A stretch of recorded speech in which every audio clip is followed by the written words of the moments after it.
Bonjour à tous, voilà je reviens pour une petite vidéo, ça faisait longtemps que j'en avais pas fait. J'avoue que j'ai pas trop le temps, puis j'ai pas de bon matériel, hein, comme vous pouvez le voir, désolé d'ailleurs pour l'image et le son.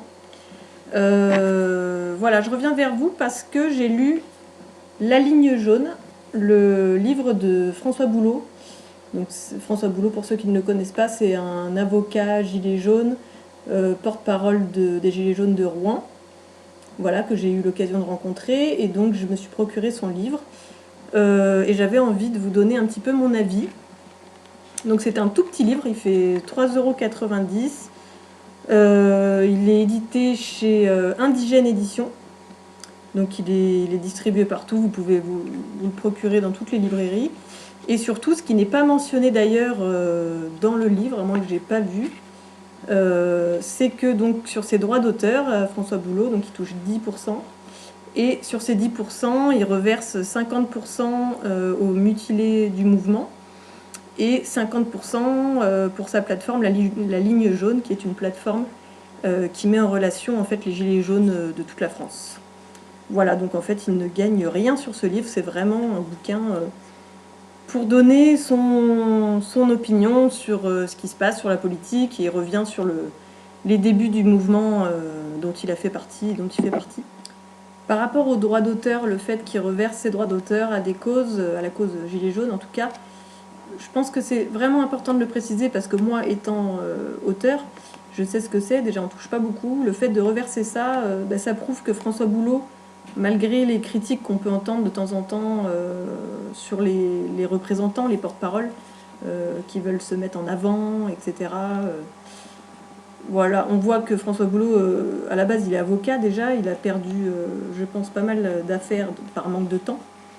Et sa seule source de revenus dont il aurait pu profiter, en plus de, bien évidemment, ses affaires, il les reverse. Donc ça, je trouve que c'est quand même c'est assez honorable. Et il fallait le préciser, et je pense qu'il ne faut pas hésiter à le mettre en avant. Et ensuite, par rapport à l'édition, Indigène Édition, c'est l'édition qui avait édité, vous savez, Indignez-vous de Stéphane Hessel. Donc c'est dans la même lignée finalement. Voilà, sur l'indignation et le fait de ne pas prendre les choses comme acquises et se révolter, s'informer et ne pas se laisser faire. Voilà, donc cette vidéo n'est pas du tout une publicité pour ce bouquin. D'ailleurs, je vous donnerai aussi mon opinion sur ce qui m'a moins plu. Non, c'est un bouquin, je pense, qui est important de lire, y compris pour les personnes qui ne font pas partie du mouvement d'ailleurs, et je pense que c'est aussi la volonté de François Boulot, c'est d'informer aussi les gens qui ne sont pas au courant de tout et qui ne voient pas forcément ce qui se passe à l'intérieur. Voilà, donc je vous lis un petit peu, je vous dis un petit peu ce que j'en ai pensé, et en même temps je vais feuilleter les pages parce que j'ai pas du tout préparé de plan. Donc c'est un bouquin que j'ai lu en, je sais pas moi, 3 heures peut-être, même pas, c'est un tout petit bouquin qui est assez bien écrit d'ailleurs, très compréhensible. Il n'y a rien de bien compliqué et en même temps ça nous apporte des données très précises sur les injustices sociales, fiscales, sur la finance en France, sur les médias, sur beaucoup de choses essentielles pour bien comprendre ce qui se passe au niveau des Gilets jaunes et des manifestations en France ces derniers temps. Donc au départ, il va parler de la Révolution en 1789, parce que c'est quand même une référence par rapport à ce qui est en train de se passer. Il nous répète que le mouvement des Gilets jaunes est apartisan, donc il fait bien la différence entre apartisan et apolitique, parce que parfois on a tendance à se tromper et à dire que le mouvement est apolitique, mais en réalité, on fait tous de la politique à partir du moment où on donne notre avis sur ce qui se passe au gouvernement et en France. Mais en effet, il y a cette volonté de ne pas faire partie d'un parti, justement, d'un mouvement. Et d'ailleurs, je trouve que à travers la façon dont François Boulot aborde les différents sujets, il ne prend pas de parti, c'est-à-dire qu'on ne sent pas en lui, comment dire, un angle. Voilà, on pourrait, en lisant ce bouquin, on se dit, c'est un gars qui est assez neutre et qui qui est plutôt lucide, bien évidemment, sur les inégalités, mais voilà, on ne le sent pas ni de droite ni de gauche. Ensuite, donc, le réveil d'un peuple méprisé, ce qu'on a dit des gilets jaunes au départ, ce qu'on a relayé dans les médias, etc. Des revendications limpides, donc ça, je trouve super important d'avoir mis ça dans son livre, c'est-à-dire qu'il revient sur les revendications des gilets jaunes, parce qu'on dit souvent que les gilets jaunes n'ont pas de revendications. C'est un des premiers arguments anti-gilets jaunes que j'entends d'ailleurs encore aujourd'hui, c'est quand même incroyable après 1 an. Évidemment que les gilets jaunes ont des revendications, elles sont très très claires, et François Boulot les rappelle. Il rappelle aussi la condamnation de l'ONU sur les violences policières, etc. Donc il revient sur les violences policières, sur la stratégie aussi du gouvernement pour créer une division entre les forces de l'ordre, les citoyens, et puis même au sein du peuple. Il a volontairement créé ce chaos à travers les médias, à travers, on en revient encore à ça, mais aux violences policières. Christophe Castaner qui distribue des médailles aux policiers qui sont pourtant tout à fait fautifs. C'est des policiers qui ont été accusés de violence, qui ont été récompensés par le ministre de l'Intérieur, donc c'est quand même assez grave. Donc ça, il le rappelle. Après, nous, c'est vrai qu'en lisant le bouquin, moi personnellement, qui suis vraiment dans le mouvement et qui suis un petit peu l'actu, j'ai pas appris énormément de choses. C'est vrai. Mais voilà, c'est bien de l'avoir sur papier, d'avoir tous ces chiffres parce qu'on ne les connaît pas par cœur. Et puis même de relire un peu toutes les condamnations qu'il y a eu, toutes les gardes à vue, toutes les blessures, les mutilations. Je suis désolée, c'est très important de l'avoir sur papier. On ne sait pas ce qui peut se passer à l'avenir. C'est comme une preuve, un fait, une constatation écrite.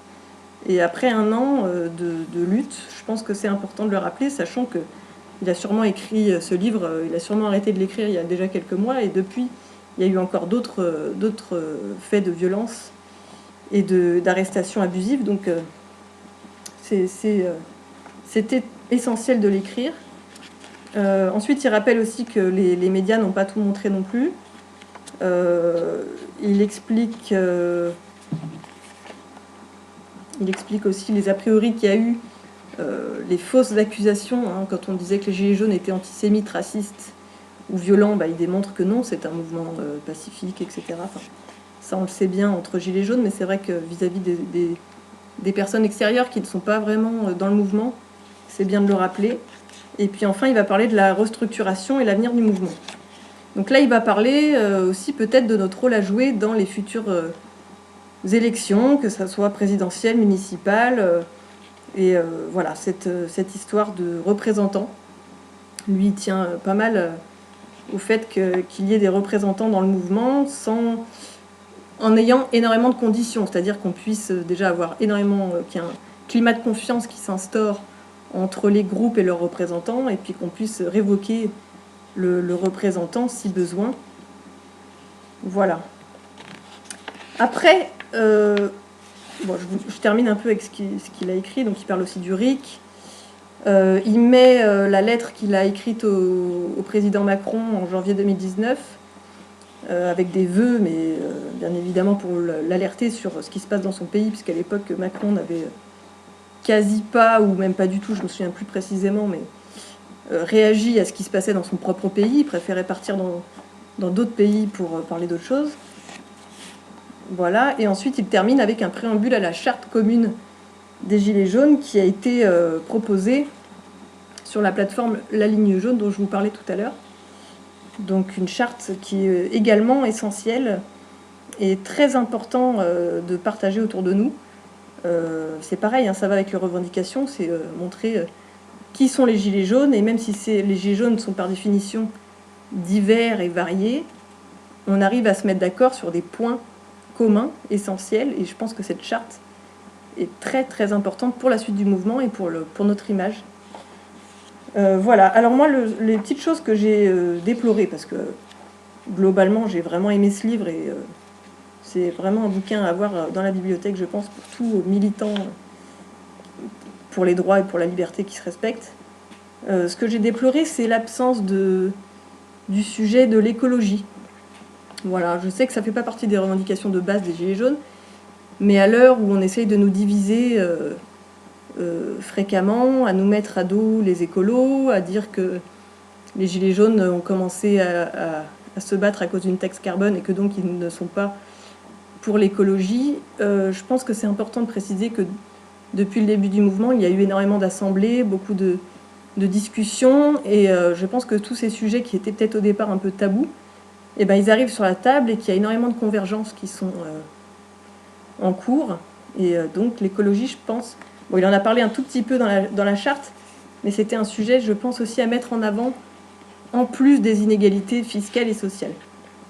Après, François Boulot, il est qui il est, c'est-à-dire que lui, il s'est vraiment spécialisé dans les injustices fiscales, sociales. Il nous apporte énormément de chiffres, énormément de connaissances.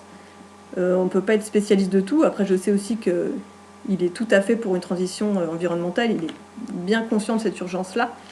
Mais voilà, moi, personnellement, j'aurais vraiment fait un chapitre sur ce sujet parce que, voilà, tout est lié. Entre guillemets, l'ennemi à tous ces militants, l'ennemi commun, c'est la finance, justement. Et on ne pourra transformer la planète sans toucher à cette cause commune. Donc pour moi, c'était important aussi de le préciser. Et puis restructuration, oui, mais il n'y aura pas de restructuration sans convergence, justement. Et donc c'est vraiment cet appel-là, moi aussi, que j'aurais aimé lire. En même temps, voilà, c'est sous-entendu, hein, bien évidemment. En tout cas, c'était une super lecture. Bravo à François Boulot et surtout, procurez-vous ce bouquin. Ça fait partie, je pense, des petits essentiels, des petits manifestes ou Bible, entre guillemets, hein, pas dans le sens chrétien du terme, ça c'est sûr, mais très important d'avoir sous le coude quand on manque d'arguments et de chiffres. C'est une bonne base. Voilà. Et ben merci de m'avoir écouté et puis un de ces quatre.